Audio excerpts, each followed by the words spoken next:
En reflétant l'amour de Jésus-Christ à l'égard de celui avec qui nous parlons, il ne faut pas rechercher l'argumentation, mais la communication. C'est très nécessaire. Donc, il y avait l'habitude de faire des débats. Le problème ici, ce n'est pas l'argumentation, ce n'est pas chercher la conviction, mais la communication. Parce qu'en se communiquant, nous aurons le temps de prêter notre oreille. Nous aurons beaucoup de maîtrise. Nous aurons beaucoup de temps pour écouter. Nous aurons beaucoup de temps d'observation. Alors, il ne s'agit pas de gagner un débat, mais une âme. On peut gagner un argument tout en perdant une occasion de gagner une âme. C'est très nécessaire. Laissons donc le Saint-Esprit exprimer son fruit de douceur au travers de nous. Là, nous allons voir dans Galates chapitre 5, le verset 22, nous paraphrasons.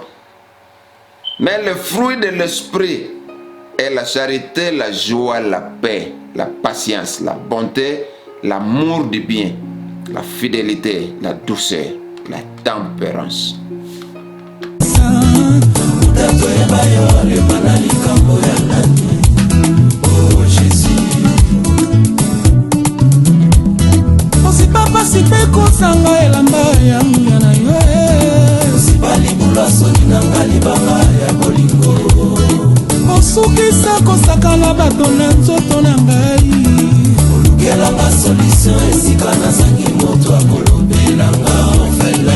Shalom peuple de Dieu de partout, de là où vous nous suivez en ce moment.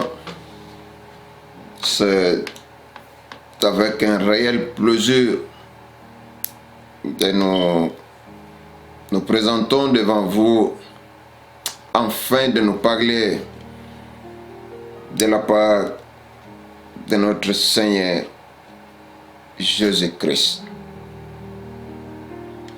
qui est notre Sauveur, bien sûr.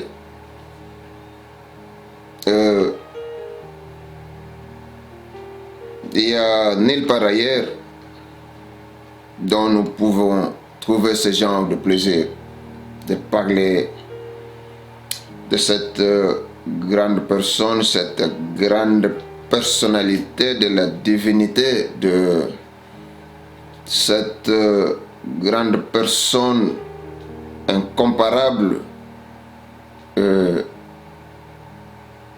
cette grande personne que celui qui a eu la grâce de le connaître a trouvé le plaisir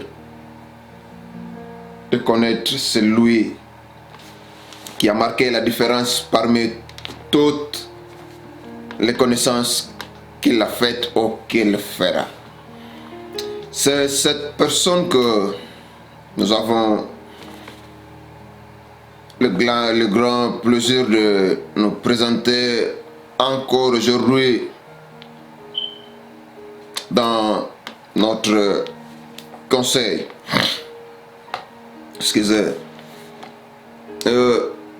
Pour ne pas faire beaucoup de récapitulation, nous allons d'abord prier avant de continuer. Prions au nom de Jésus. Seigneur, nous te bénissons, nous te rendons grâce car tu es Dieu. Nous te disons encore merci pour cette faveur, cette grâce que tu nous fais encore en ce jour afin de parler de ton nom devant toutes les nations de la terre. Je sais que tu es ici parmi nous. Peu importe la distance, tu n'as jamais connu de barrière. Tout ce dont nous transmettons ici, de ta part, au monde entier, je sais que tu es là au service afin que ça parvienne là où tu veux. Sois loué, sois glorifié dans ce que tu feras à travers les conseils ou l'étude de ce jour. Manifeste-toi, rien que toi, chaque Saint-Esprit. Seulement toi, pas une autre personne. Conduis-nous. Ouvre notre entendement. Donne-nous la connaissance de comprendre les conseils de ce jour. Sois manifeste puissant.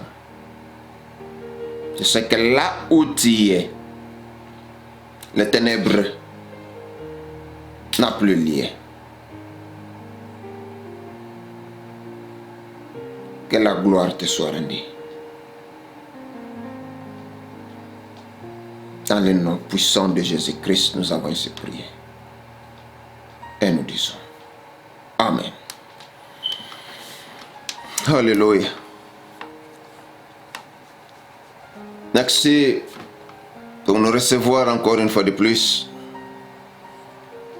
dans vos maisons, partout où vous aurez l'occasion de nous suivre. Que le Seigneur vous bénisse abondamment. La fois passée, nous avions parlé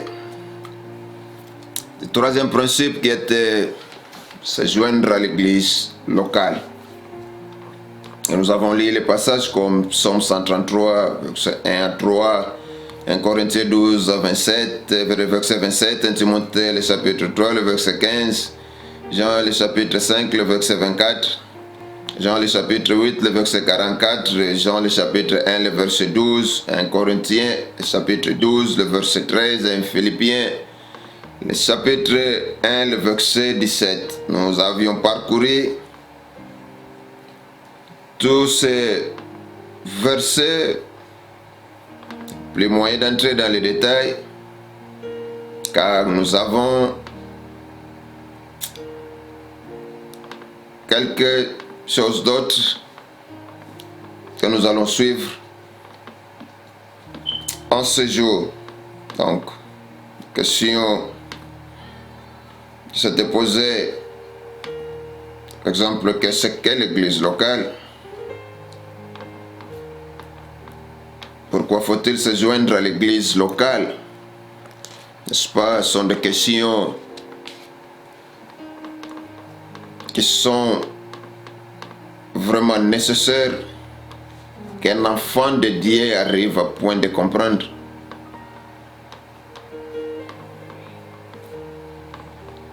Il y a eu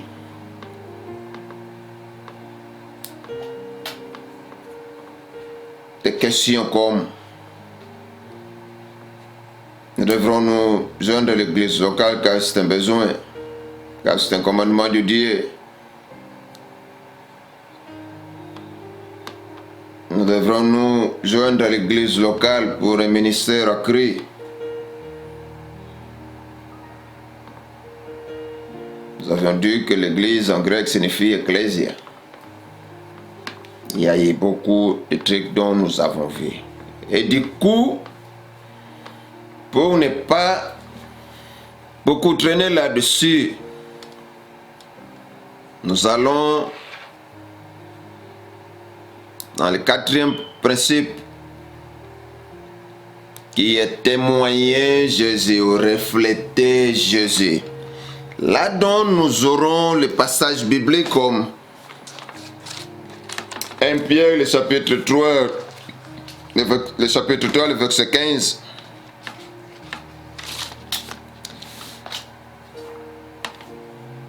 Nous allons lire ce verset et tout au long de la descente de notre leçon, nous comprendrons pourquoi nous avons cité ce verset au préalable. Ça va nous servir de base tout au long de tout ce dont nous allons parler aujourd'hui. Donc nous disons, nous allons lire 1 Pierre le chapitre 3, le verset 15. Paraphrasons au nom de Jésus-Christ. Mais sanctifiez dans vos cœurs Christ le Seigneur, étant toujours prêt à vous défendre avec douceur et respect devant quiconque vous demande raison de l'espérance qui est en vous. Wow! Alléluia! C'est pas un bon verset? Et nous allons sur 2 Corinthiens chapitre 4, le verset 13. Qu'est-ce que 2 Corinthiens, le chapitre 4, le verset 16 nous dit? C'est pourquoi nous ne perdons pas courage.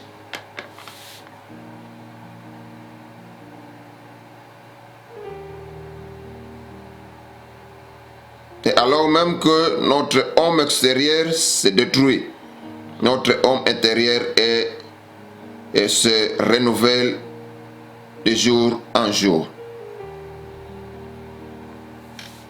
Excusez-moi, ce n'est pas le verset 16, plutôt, pardon, c'est le verset 13. Paraphrasons au nom de Jésus-Christ.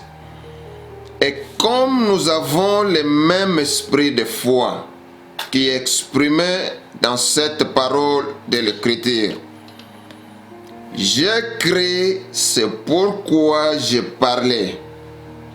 Nous aussi, nous croyons et c'est pour cela que nous parlons. Il y a deux temps dans ce verset. Et allons voir Romains chapitre 10, le verset 9 à 10. Romains chapitre 10, le verset 9 à 10. Paraphrasons au nom de Jésus-Christ. Si tu confesses de ta bouche le Seigneur Jésus, et si tu crois dans ton cœur que Dieu l'a ressuscité des morts, tu seras sauvé. Car c'est en croyant du cœur qu'on parvient à la justice. Et c'est en confessant de la bouche qu'on parvient au salut, selon ce que dit le Chrétien. Amen. Alors, quelqu'un dira, je n'ai pas la parole facile pour confesser Christ, bien sûr. De plus, je suis timide et je n'aime pas m'exposer en public devant les autres. Là sont des raisons qui se posent dans beaucoup de chrétiens.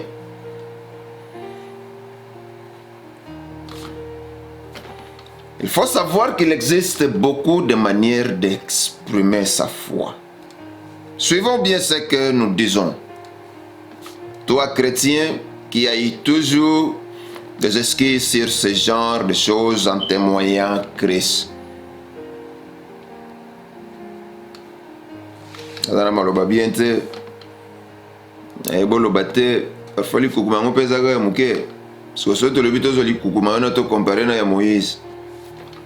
Or,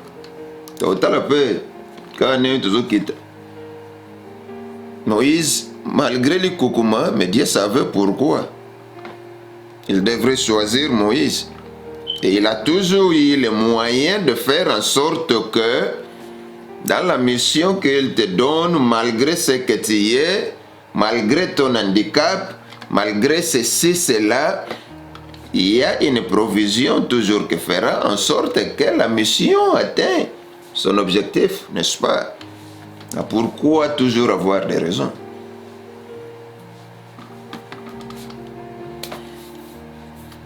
Nous disons qu'il faut savoir qu'il existe beaucoup de manières d'exprimer sa foi. La première qui vient à l'esprit est le témoignage verbal. Il ne faut pas sous-estimer le comportement chrétien aussi, marqué par des prises de position dans la manière de vivre. Alléluia.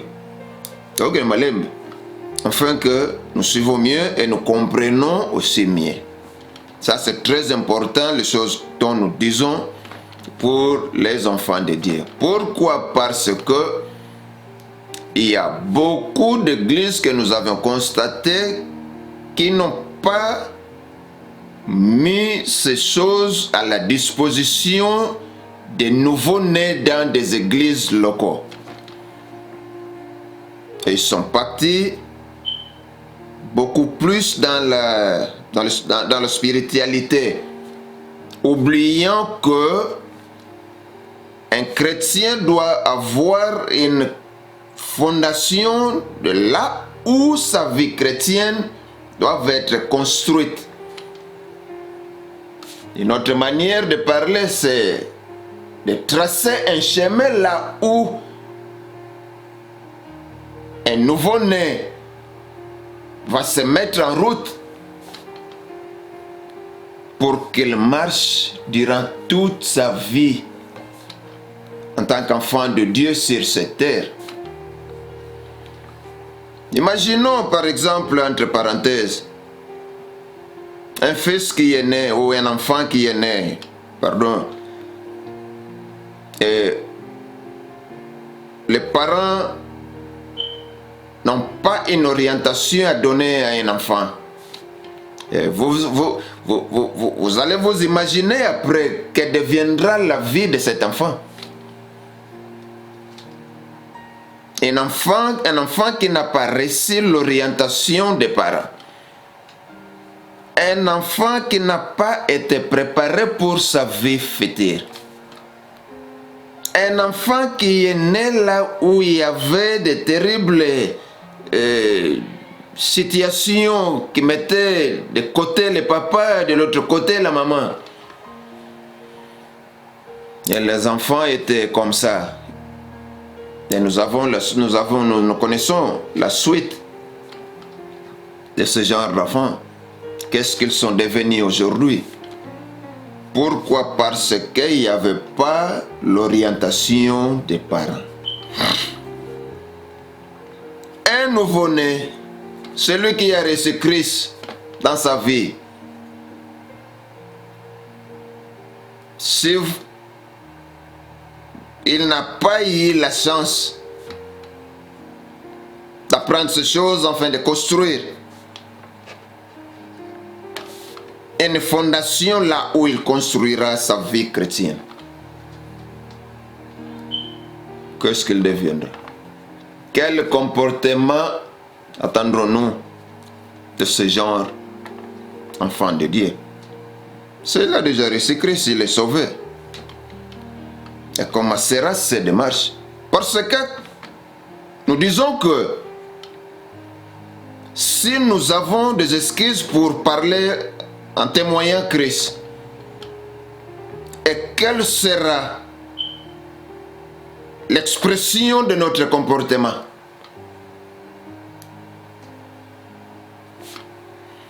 Une interrogation, donc nous avons dit qu'il faut savoir qu'il existe beaucoup de manières d'exprimer sa foi. La première qui vient à l'esprit est le témoignage verbal. Il ne faut pas sous-estimer le comportement chrétien, marqué par des prises de position dans la manière de vivre. L'éthique chrétienne se distingue de l'éthique ordinaire par des choix de ne pas suivre les invitations à pécher, la participation à des œuvres plutôt de bienfaisance organisées par l'Église ou individuellement est aussi une occasion d'exprimer l'amour de Christ. N'est-ce pas? Génial. Alléluia. C'est bien souvent l'occasion de reprendre à des questions sur ce qui motive l'action d'un groupe. Alors, s'ouvre une porte pour exprimer le message verbal. N'est-ce pas, dans les groupes qui se créent dans l'Église, si ça nous pousse et si nous nous donnons à nous pousser, parce que c'est un genre d'appel. Si on t'appelle, ça dépend de toi de répondre, n'est-ce pas? Si tu veux répondre, tu vas répondre. Si tu ne veux pas, tu ne veux pas aussi.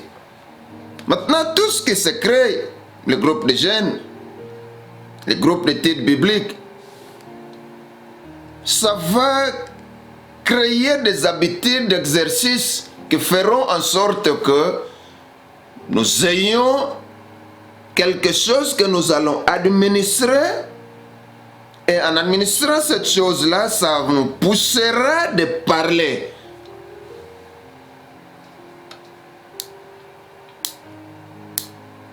Alléluia.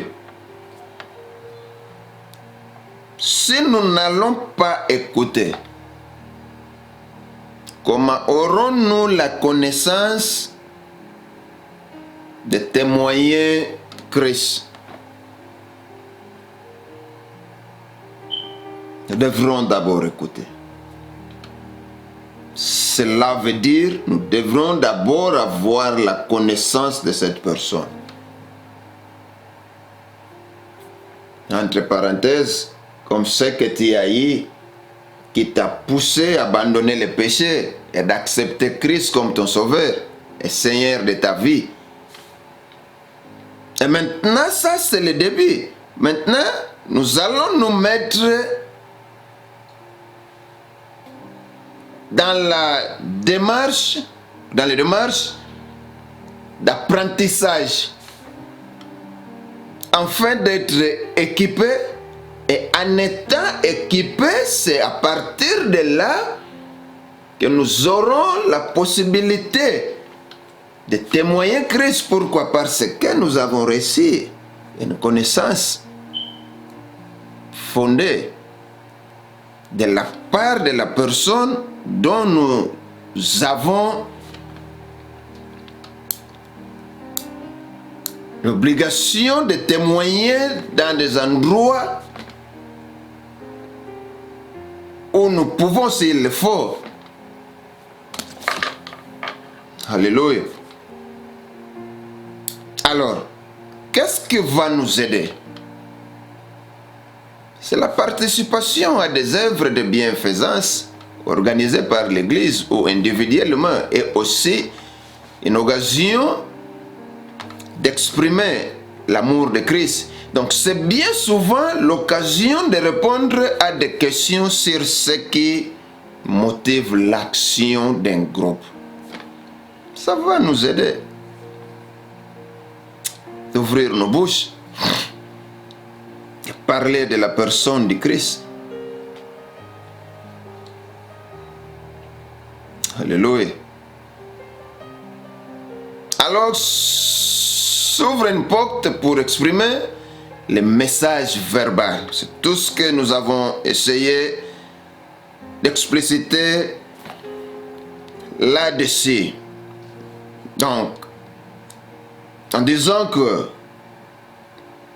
en ayant la facilité d'intégrer le groupe ou de créer des occasions individuelles pour exprimer l'amour de Christ, toutes ces choses va ouvrir une porte pour exprimer le message verbal.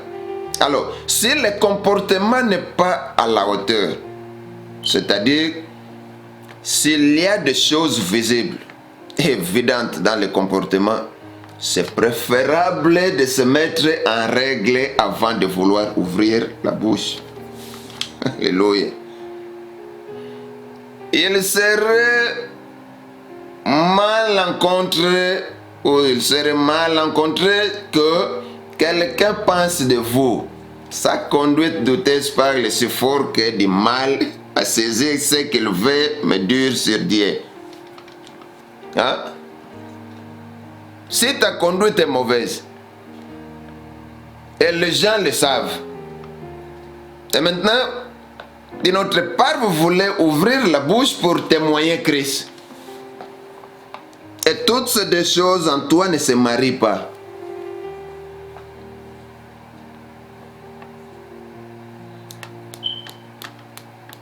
C'est une bombe. Pose-toi la question si ça va pousser des gens vers toi ou ça va encore repousser. Or, si ça va repousser des gens vers toi, donc ça signifie que tu as l'occasion de repousser les gens vers Christ. Et loin de Christ. Je crois que c'est clair et net. Alors, le principe du témoignage est plus une question d'expansion des églises qu'une discipline pour l'avancement spirituel. Ayant mis l'accent sur les différents aspects du témoignage chrétien, nous avons préféré intituler cette leçon une leçon refléter Christ. Au lieu peut-être de témoigner Christ. Se refléter, fêter un comportement. Maintenant, témoigner, fêter et parler sur un fait que vous avez vécu et vous allez dire ce fait d'une manière correcte et certes. Pourquoi? Parce que tu as vécu ça. De toutes les façons, nous allons nous poser une question du genre, qu'est-ce que témoigner? Alors, en posant cette question de qu'est-ce que témoigner, je crois que nous allons lentement, doucement, afin que nous comprendrons ce que nous voulons dire. Alors, le dictionnaire Larousse, par exemple, définit un témoin comme étant une personne qui a vu ou entendu quelque chose et qui peut le certifier. Et ce qui sert de marque d'indication, de preuve matérielle, aussi peut témoigner, de référence. Pour être un témoin, il faut donc avoir vécu personnellement une expérience réelle, puis la partager avec ceux qui sont tout autour de toi. Ainsi tous qui avons reçu Jésus-Christ dans notre vie et avons expérimenté le bienfait de sa présence en nous. Tout et chacun, nous disons, avait eu l'expérience des bienfaits de la présence de Christ en lui. Nous pouvons être des témoins pour lui.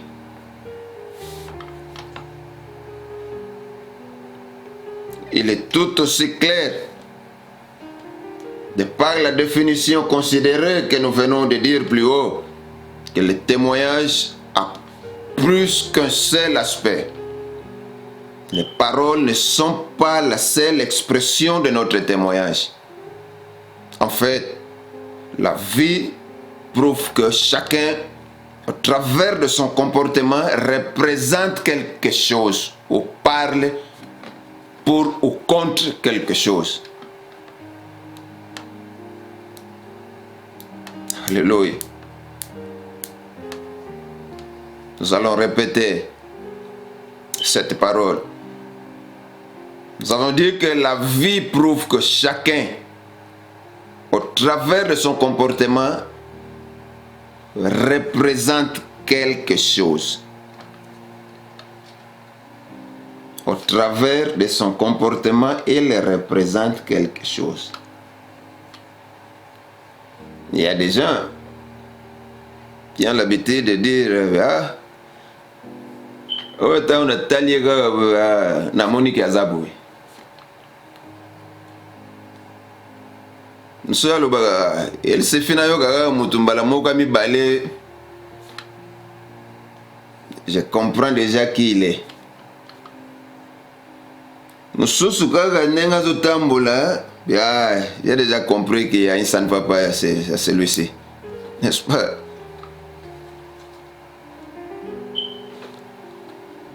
Donc le comportement représente quelque chose ou parle pour ou contre quelque chose. Alors, la définition dit en effet que le témoin est aussi quelqu'un qui sert d'indication. Alléluia.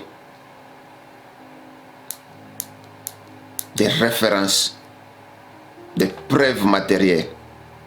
Parce que tu étais là.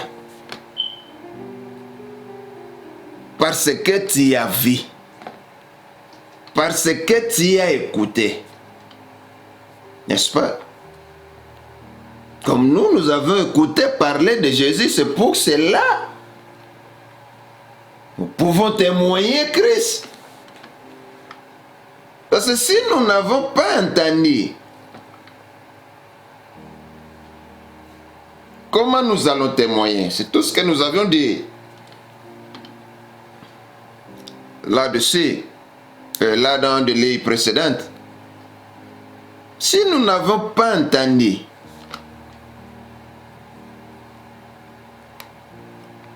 comment nous l'avons reçu?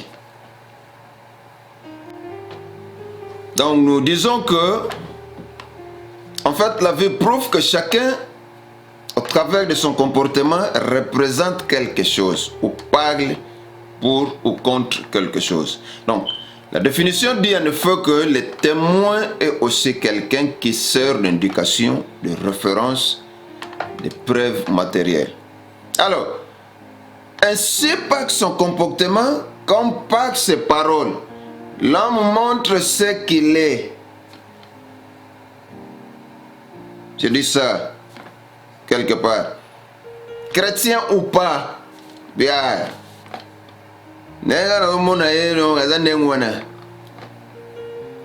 Afana itamboleli na yelobeli na kotala yekaka. Mso talega bi elongineti sango.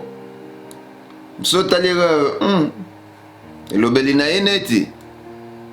Alors, nous avons dit que c'est pas son comportement comme par ses paroles, l'homme montre ce qu'il est, chrétien ou pas. Dans la volonté de Dieu ou non, on émet constamment un témoignage, une indication, une preuve de ce qui dirige réellement notre vie. Certains témoignages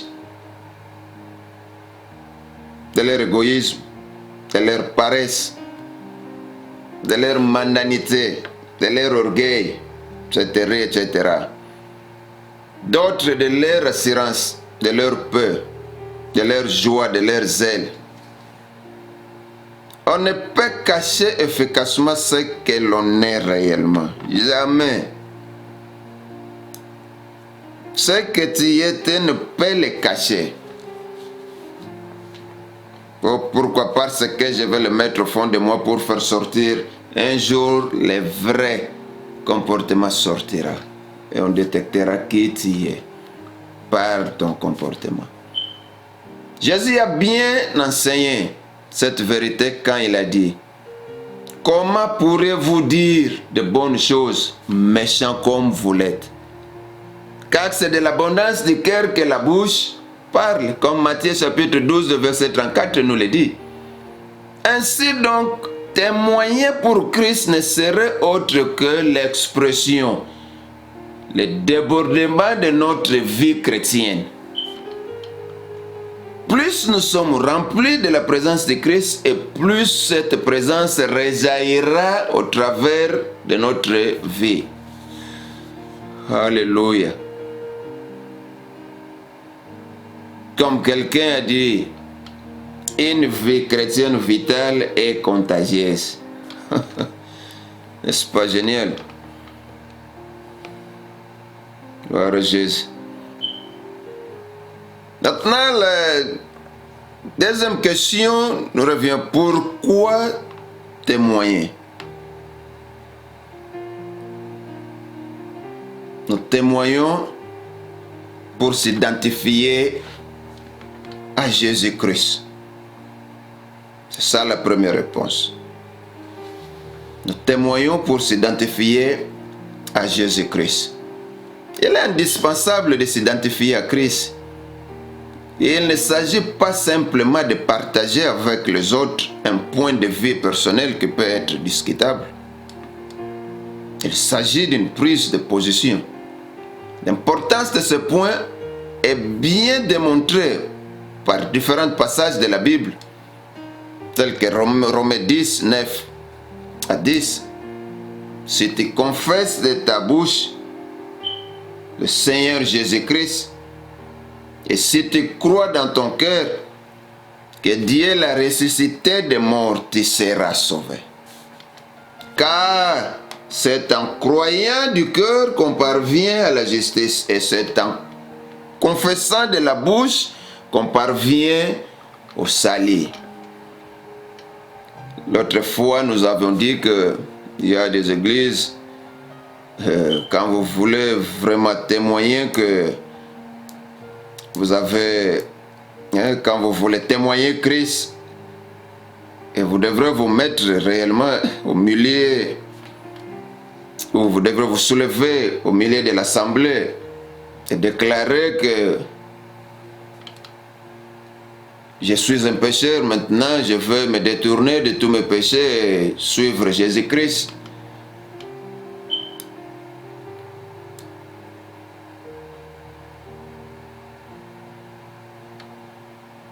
Il y a des églises qui font ça. Et dans des églises de réveil, il y a d'autres façons qui se font pour que quelqu'un parvienne au salut, arrive au point de confesser Christ. Alors, ailleurs Jésus dit, c'est pourquoi quiconque me confessera devant les hommes, je le confesserai aussi devant mon Père qui est dans le ciel. Mais quiconque me reniera devant les hommes, je le renierai aussi devant mon Père qui est dans le ciel. Comme Matthieu, chapitre 10, verset 32 à 33, nous dit, par notre témoignage, parlé et vécu, nous prenons position pour Christ par rapport au monde en général et l'entourage dans lequel nous vivons en particulier. Donc, notre salut en dépend. Le témoignage n'est pas la base du salut, car nous sommes entièrement sauvés par la foi. On ne peut pas confondre ces deux choses. Nous sommes sauvés par la foi en Jésus-Christ. Alors, son œuvre sur la croix est sa résurrection. Mais la confession de la bouche agit comme la confirmation auprès de Dieu et des hommes de notre salut. Alléluia. Alors, c'est la signature d'attestation et de réception. En nous identifiant à Christ dans ce monde, Christ s'identifie à nous dans le ciel. Amen. Pourquoi témoigner? La deuxième réponse, c'est pour participer à l'avancement du royaume de Dieu. Avant de partir au ciel, le Seigneur a donné cette exhortation à ses disciples. Allez partout le monde et prêchez la bonne nouvelle à toute la création. Là, c'est Marc chapitre 16, le verset 15. Donc, tout ce qui peut aider dans ce sens une participation, même, enfin, à cette grande mission, Partout dans le Nouveau Testament, nous voyons que la volonté de Dieu à notre égard est de nous utiliser pour l'avancement du royaume de ciel. Alléluia.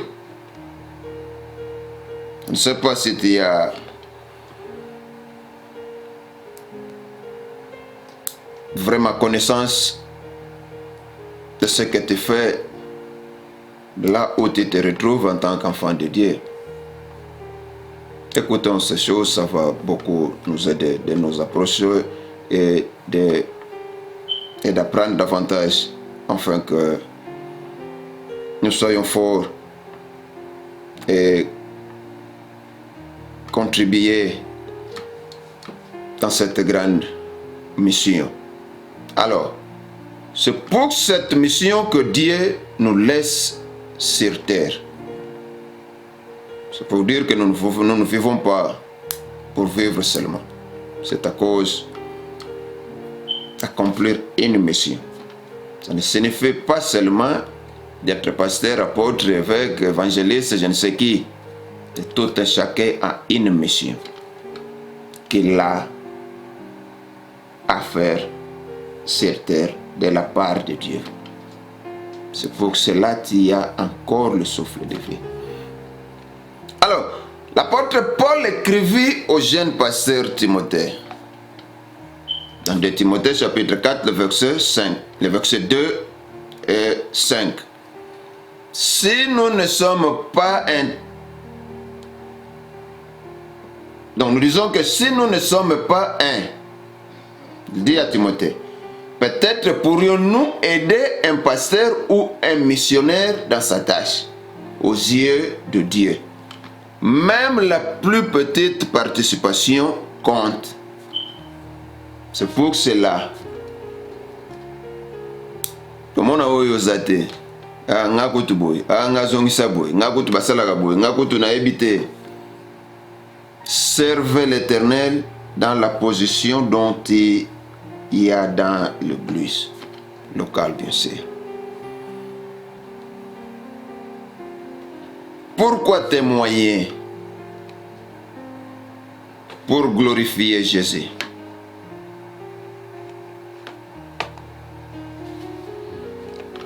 Nous témoignons pour glorifier Jésus. Notre témoignage peut soit pousser les hommes à blasphémer le nom de Dieu, soit le glorifier. Nous avons souligné ça dans le livre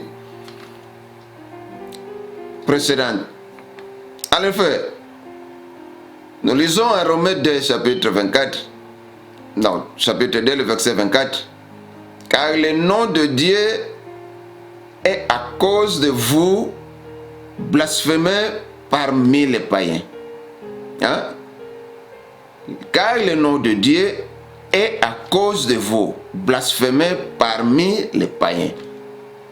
C'est suite à votre comportement, qui ne se marie pas à votre confession. Ça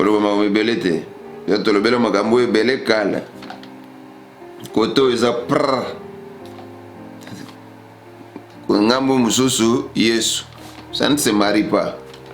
Non. Faites que le nom de Dieu soit blasphémé aux païens. Quelle responsabilité que d'avoir une telle influence sur notre entourage.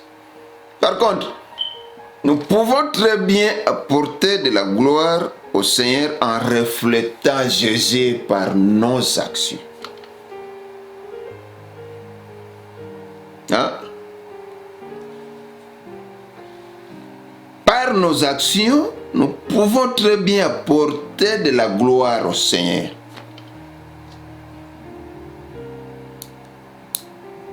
Quelle sorte des actions que vous reflétez? Apprenons ces choses, ça va beaucoup nous aider. Que votre lumière luise ainsi devant les hommes, afin qu'ils voient vos bonnes œuvres. Alléluia. Et qu'ils glorifient votre Père qui est dans le ciel. Matthieu 5, verset 16. Il y a dans tout ce que vous faites là où vous vivez,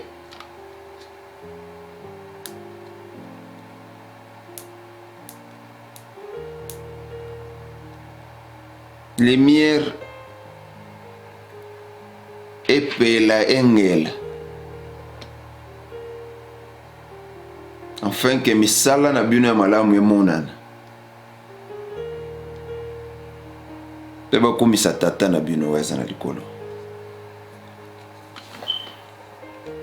Pourquoi témoigner?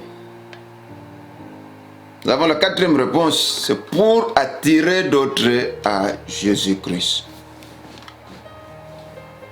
C'est intéressant. Il est bien clair que dans la Bible, que Dieu aime l'homme et veut le sauver. Nous voyons le chapitre 3 de Jean, chapitre verset 16. Car Dieu a tant aimé le monde, il a donné son Fils unique afin que quiconque croit en lui ne périsse point, mais qu'il ait la vie éternelle. Alors, Pierre écrivit que Dieu use de patience envers nous, en voulant pas qu'aucun périsse, mais voulant que tous arrivent à la repentance. De Pierre chapitre 3, le verset 9. Pour réaliser ceci, Dieu utilise des collaborateurs. Paul a écrit, car nous sommes ouvriers avec Dieu. 1 Corinthiens chapitre 3, le verset 9. Donc Jésus dit à ses disciples, comme ça, suivez-moi et je vous ferai pécheurs d'hommes. Matthieu 4, 19. Suivez-moi et je vous ferai pécheurs d'hommes. Matthieu chapitre 4, le verset 19. Quelle meilleure occupation que celle de voir des âmes qui passent des ténèbres à la lumière et de la puissance de Satan à Dieu, qui reçoivent par la foi en Christ le pardon des péchés et l'héritage avec les sanctifiés. Actes chapitre 26, le verset 18. Est-ce que nous comprenons ces choses que nous disons?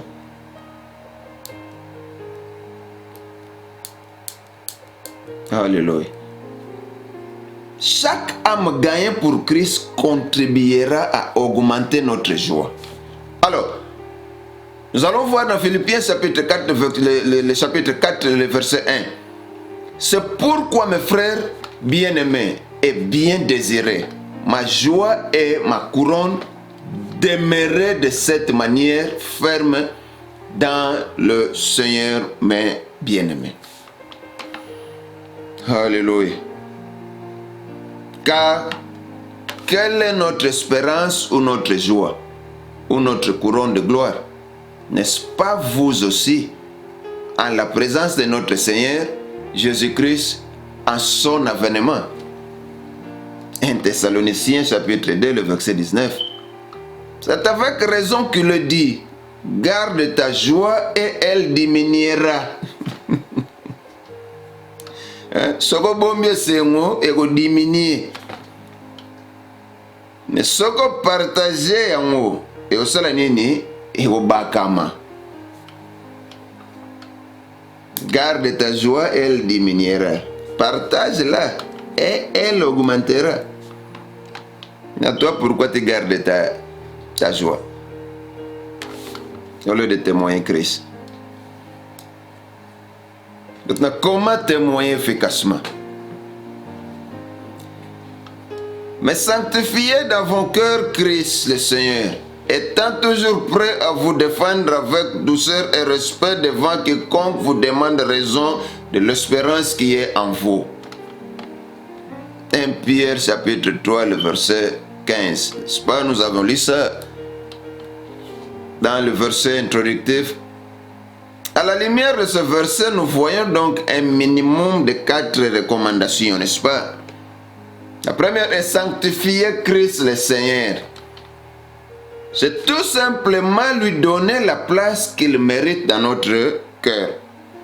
C'est-à-dire, la première place, n'est-ce pas? C'est cette place-là que Christ a besoin dans nos cœurs. Christ n'a pas besoin d'être mélangé dans nos cœurs avec je ne sais quoi. C'est la première place qu'il a besoin d'occuper dans nos cœurs. On peut le faire d'abord grâce à ce que nous découvrons de Christ dans la Bible et dans les réunions de l'assemblée locale, dans ton église.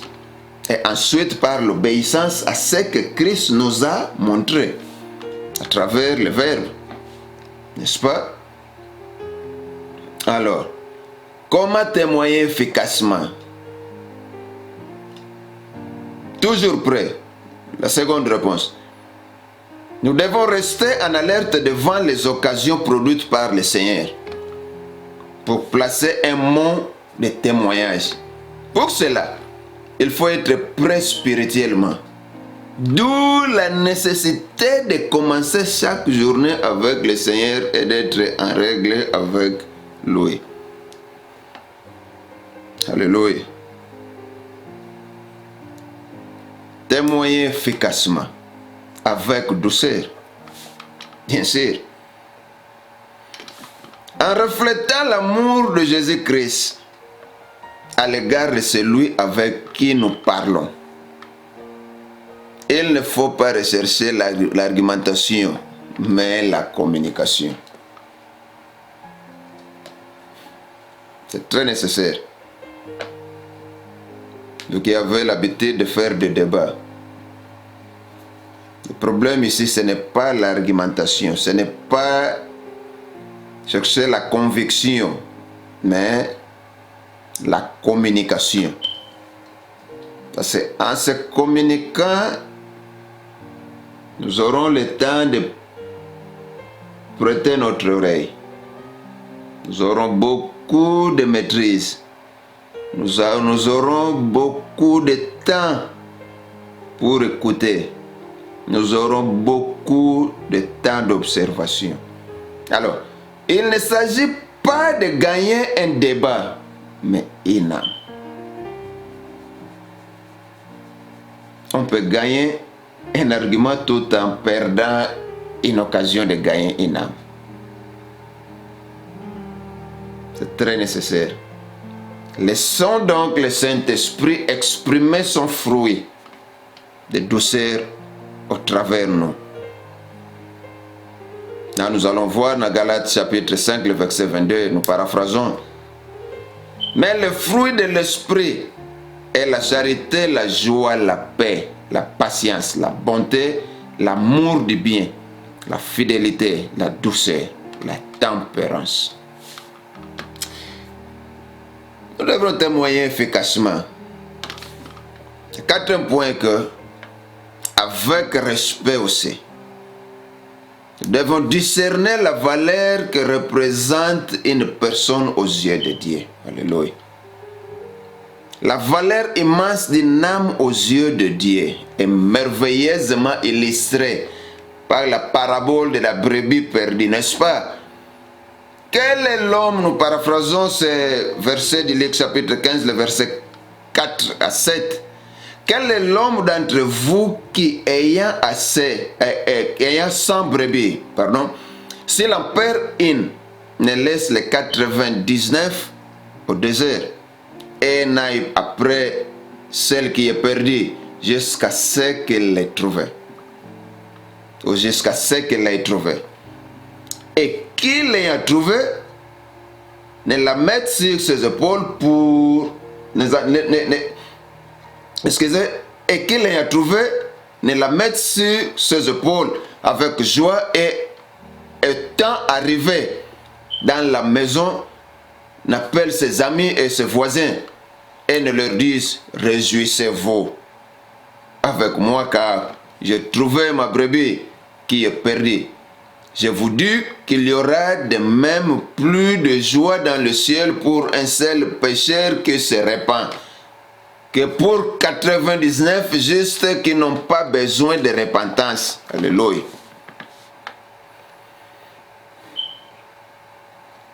Nous devons témoigner efficacement avec respect. Témoignons efficacement avec vérité à ne pas oublier. Ce travail dépasse nos qualifications naturelles. Dieu a pourvu à ce manquement par son Esprit Saint. C'est lui qui nous assure la puissance nécessaire pour le témoignage. car ce n'est pas un esprit de timidité que Dieu nous a donné, mais un esprit de force, d'amour et de sagesse. 2 Timothée chapitre 1, le verset 7. Nous disons que le Saint-Esprit nous aidera même à savoir quoi dire. Jésus a dit, quelque part dans Matthieu chapitre 10, le verset 19 à 20, « Ce que vous aurez à dire vous sera donné à l'heure même. Car ce n'est pas vous qui parlerez, c'est l'Esprit de votre Père qui parlera en vous. » Alléluia.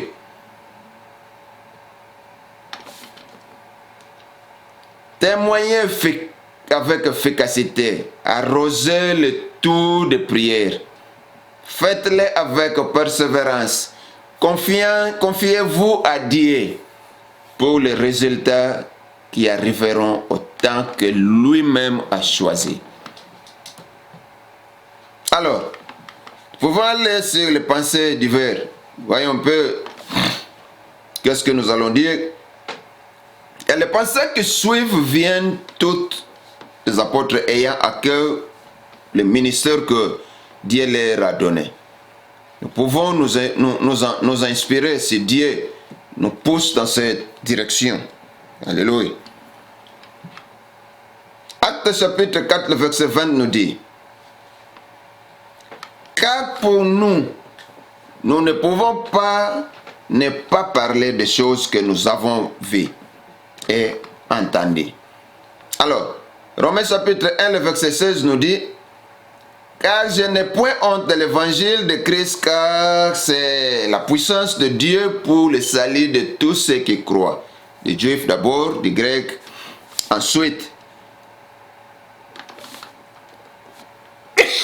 Excusez.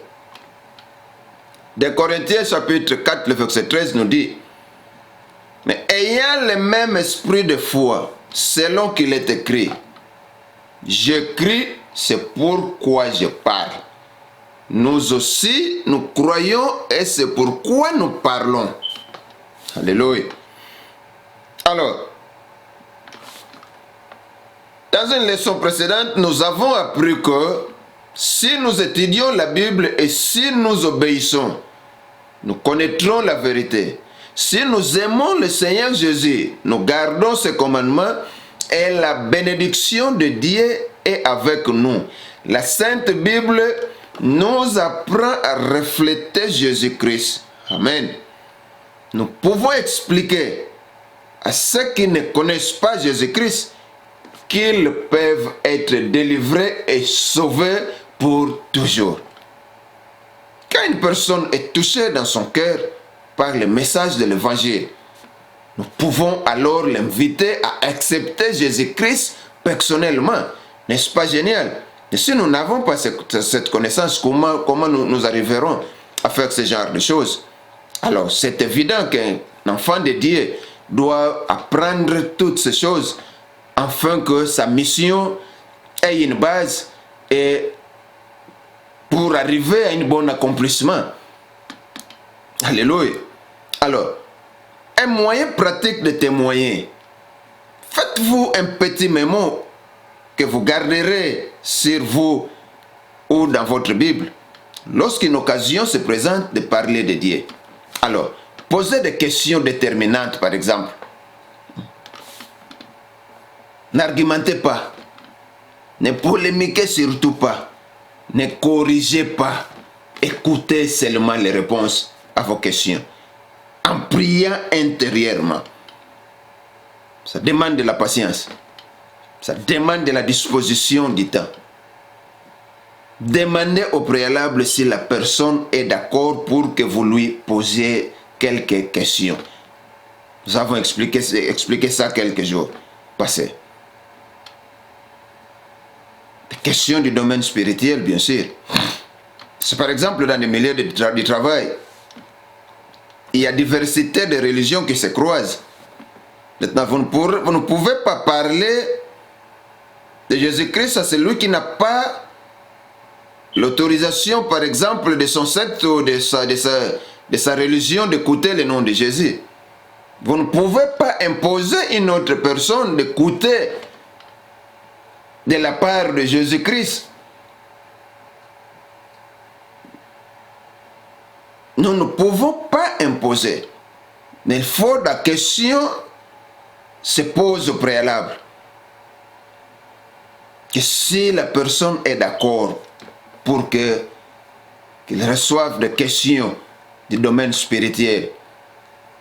Alléluia. Voici les questions déterminantes que vous pouvez poser. 1. Avez-vous une croyance spirituelle? Question du genre. 2. Croyez-vous qu'il y a une vie après la mort? 3. Croyez-vous que Dieu existe? 4. Croyez-vous que Jésus est le Fils de Dieu? 5. Recherchez-vous la vérité? Alors, après toutes ces 5 questions, si la personne répond oui à cette dernière question, faites-lui lire le verset suivant. Gardez la même attitude d'écoute que pour les questions. Continuez à prier pour son salut. Alléluia. Alors, verset à faire à lire. Là, vous allez faire à lire à la personne. Si toutes les questions précédentes ont été acceptées. Alors, assurez-vous que la personne comprend la pensée principale du verset. Donc, nous avons dit que assurez-vous que la personne comprend la pensée principale du verset. Comme Jean chapitre 3, le verset 3 et 16. Comme Jean chapitre 14, le verset 16. Comme Romains chapitre 3, le verset 23. Romains chapitre 6, le verset 23. Romains chapitre 10, le verset 9 à 11. Et 2 Corinthiens chapitre 5, le verset 5. Et Apocalypse chapitre 3, le verset 20. Alors, rappelez très courtement l'enseignement des versets qui ont été lus sur ces points. L'amour de Dieu, l'homme pécheur perdu, Jésus le sauveur. Alléluia. N'est-ce pas génial? Alors, posez des questions décisives. Après ça, savez-vous que Dieu vous aime? Êtes-vous pécheur? Voulez-vous avoir le pardon de vos péchés et apprendre à vous en détourner? Question du genre, croyez-vous que Jésus est mort sur la croix pour vous sauver et qu'il est vivant aujourd'hui? Voulez-vous que Jésus soit votre sauveur? Êtes-vous prêt à inviter Jésus dans votre vie et dans votre cœur? Alors, si la personne répond oui à toutes ces questions, proposez-lui de prier pour elle. Priez très brièvement pour son salut. Puis, interrompez votre prière pour proposer à cette personne de demander elle-même à Dieu de la sauver en s'adressant directement à lui dans une prière. Il se peut que certaines personnes veuillent vraiment être sauvées. Oui, il y a des cas qui se posent comme ça, qu'il y a des personnes qui veulent vraiment être sauvées, mais soit incapables de le formuler par des mots.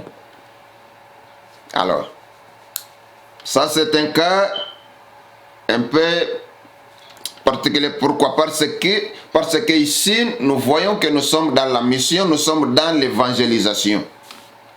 Nous ne sommes pas dans ce genre de choses-là qui viennent subitement.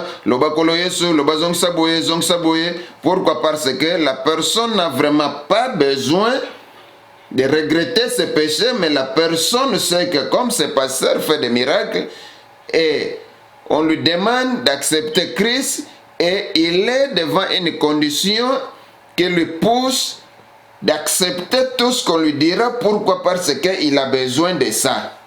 Ce n'est pas le cas ici. Ici, vous prenez le temps de parler du Christ, de témoigner du Christ avec la personne, et vous allez avec les questions comme nous l'avons commencé là-dessus, vous descendez jusqu'au niveau là où nous sommes.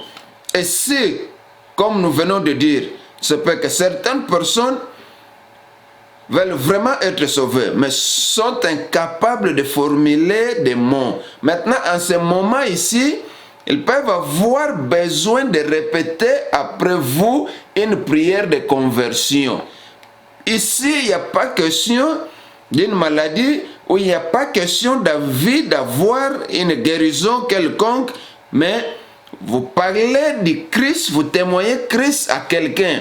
Et cette personne ici est convaincue de votre témoignage et il veut recevoir Christ comme Sauveur et Seigneur de sa vie. Et maintenant, cette personne-ci, il est incapable de formuler des mots. Vous allez l'aider maintenant, vous allez lui aider de dire, guidez la personne par ce genre de prière.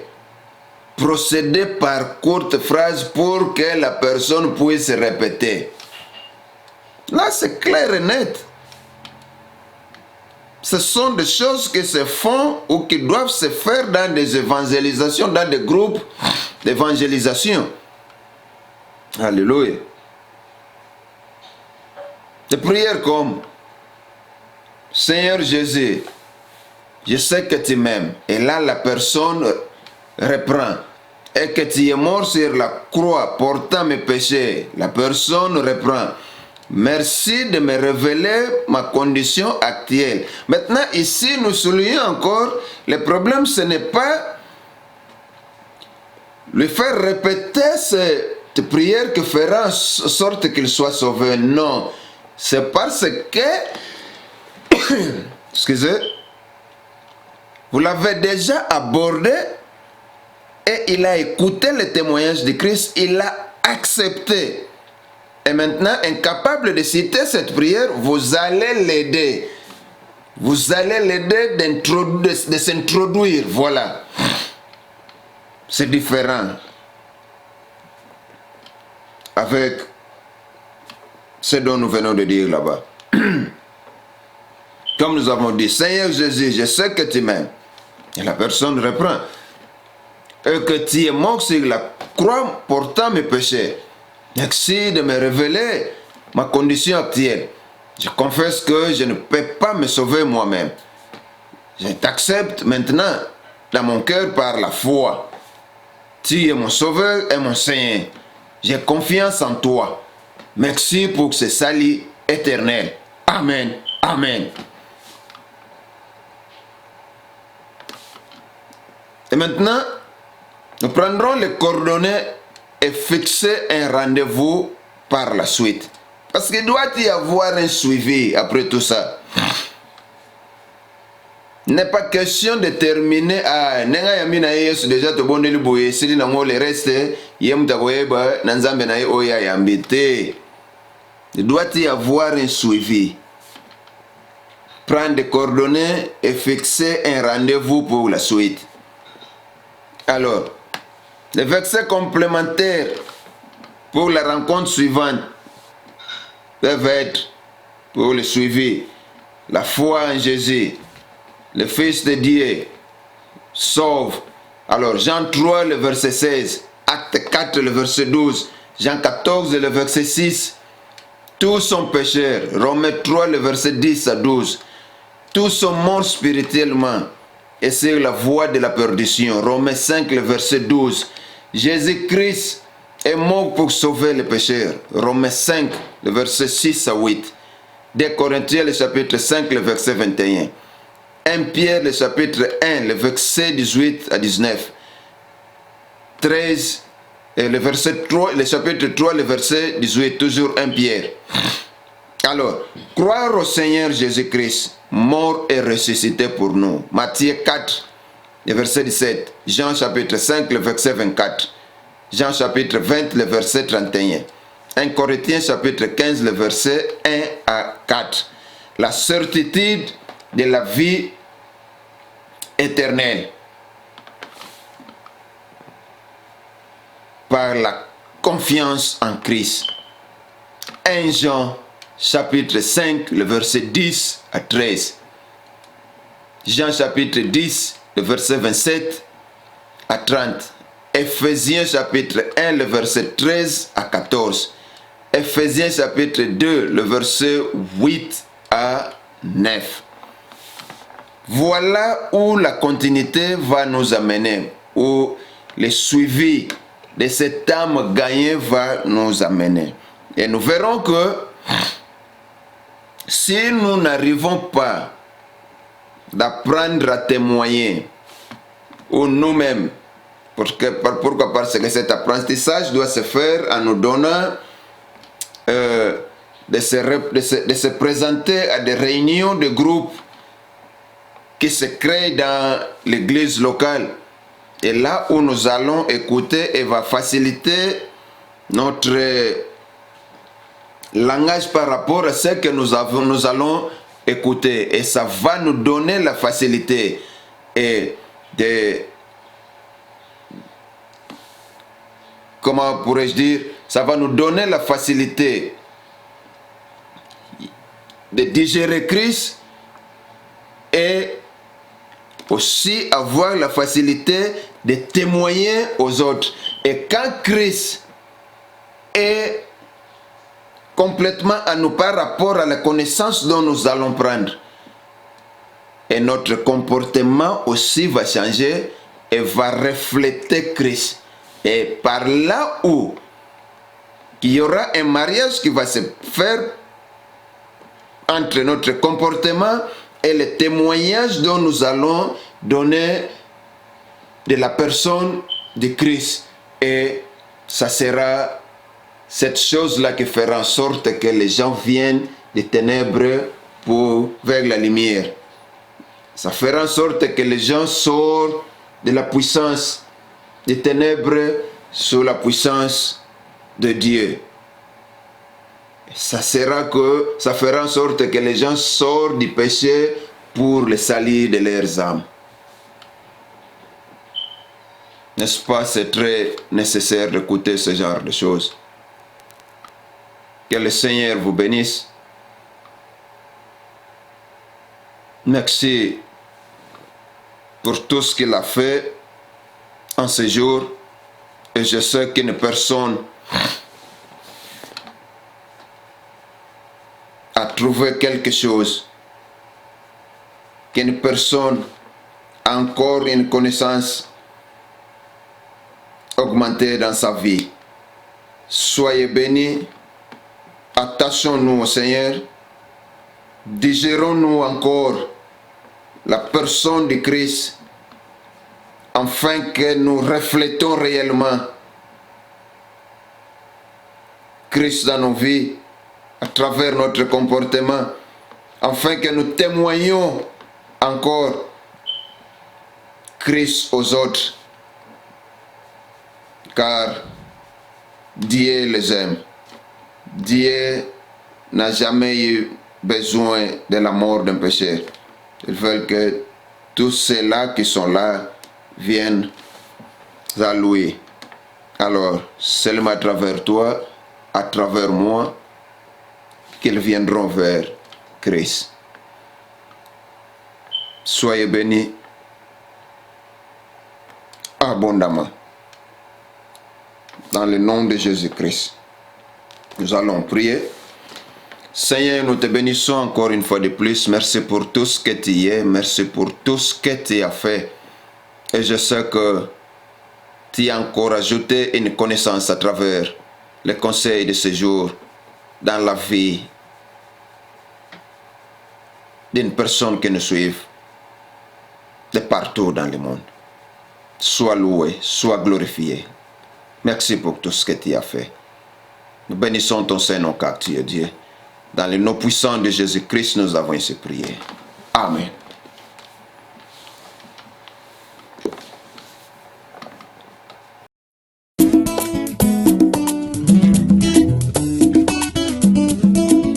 La présence de notre soka au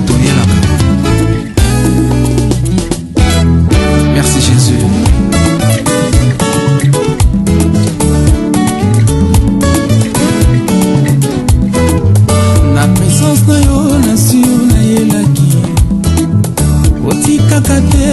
asonga na pasi ini elekela yo sangi maka